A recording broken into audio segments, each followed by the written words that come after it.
is actually from my novel. It may take a little bit explaining first. It's about death, personified. She is in a relationship with life, personified. And this is a scene, the first scene in the novel that you see as the reader, where she kills someone. Cheery. The sign for Salmon Waltz is faded and swings in the breeze as I turn. A fumbled parallel parking job later, I feel the doorknob unlock under my hand, one of the more fanciful aspects of being death. The door swings open. The kitchen to my left is bordered by black and white checkered chefs, the table a mess with magazines.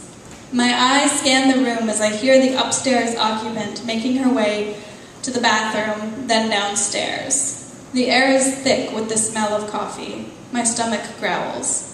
I want to forget the fetus, the child growing inside me, and drink some, caffeine and all. "Finn?" she calls, coming closer as I sink into a chair at the kitchen table. "Did you forget something, baby?" Autumn stumbles into the room, newly awake. I wouldn't compare this woman to a season, let alone autumn. The autumn I know, the personified season, has flowing hair, delicate features, and honey-colored eyes. This girl looks like a horse jockey, short and stocky. "Oh my God!" Autumn shouts upon seeing me. "Don't freak out." A slight pause. She untenses. "Autumn, it's okay." "How do you know my name?" "Well, I'm Death." I offer my hand. "What? How did you get in here?" "I unlocked the door." "I'm going to call the police." "No, you won't. I'm Death. You're dead, as of 20 seconds ago." "I'm dead?" "Yes." "Really?" I always have to try not to laugh when humans say this. "Yes." She pauses. "Who are you again?" "Death." I smile, muerta to be less formal. "Nice to meet you."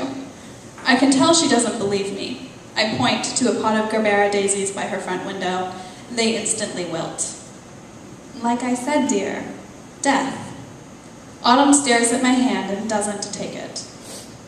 "Autumn," she murmurs. "Autumn Pritchard," I interrupt. "Born September 16th, 1984, 30 years old, 130 pounds, 5 feet even. You're engaged to Finn Michaels, 32 years old. You're hesitant about marrying Finn because he's an artist, and you want to marry a man who can provide for you. You dreamt of being a shoe salesman when you were 6. Did I leave anything out?"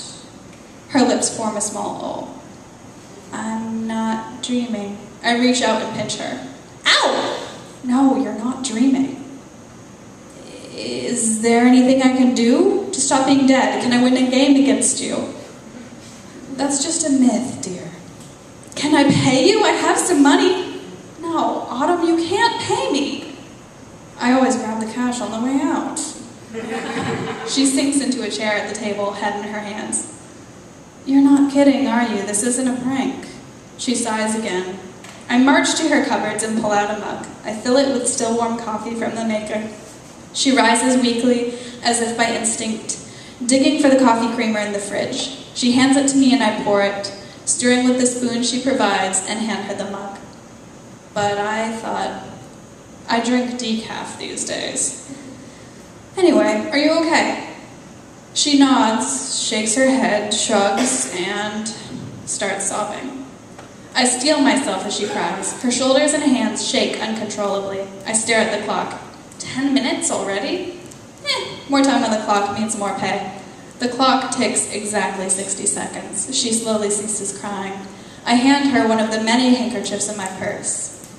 But she pulls away and wipes her face with her hands. "How does this work then? Do I go to heaven or..."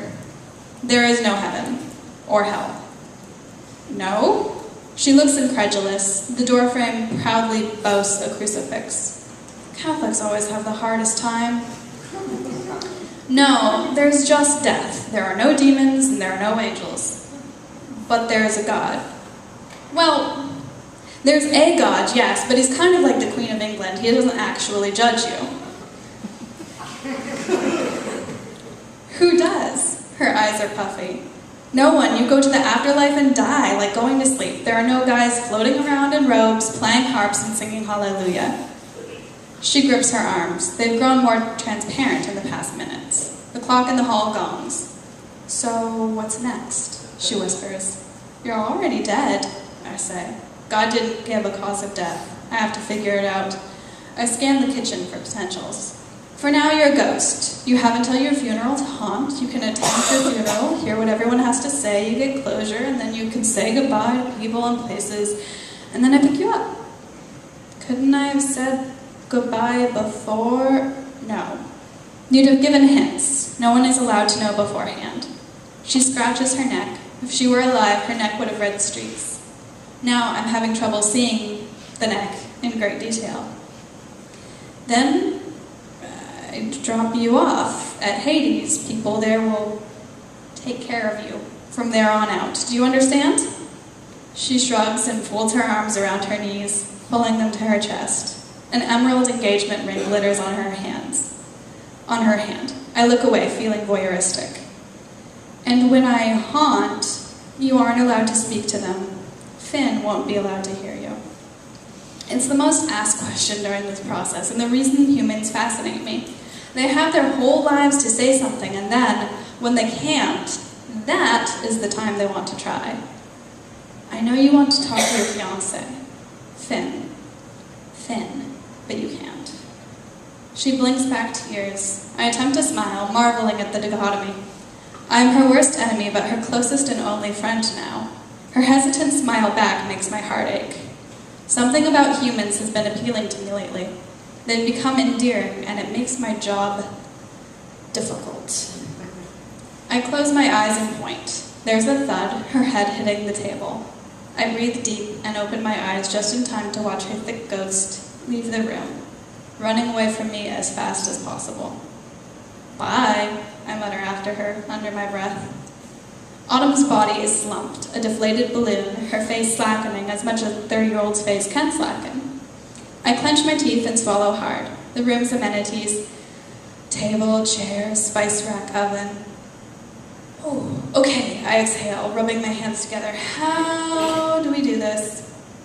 I start pulling pans from under Autumn's oven. Greasing the pan with butter, I set it to high and begin preparing scrambled eggs. After racing the membrane around the edges of the pan, I drop the fork to the oven top. I force Autumn's already tightened fingers around a shaker of oregano and lay her on the ground.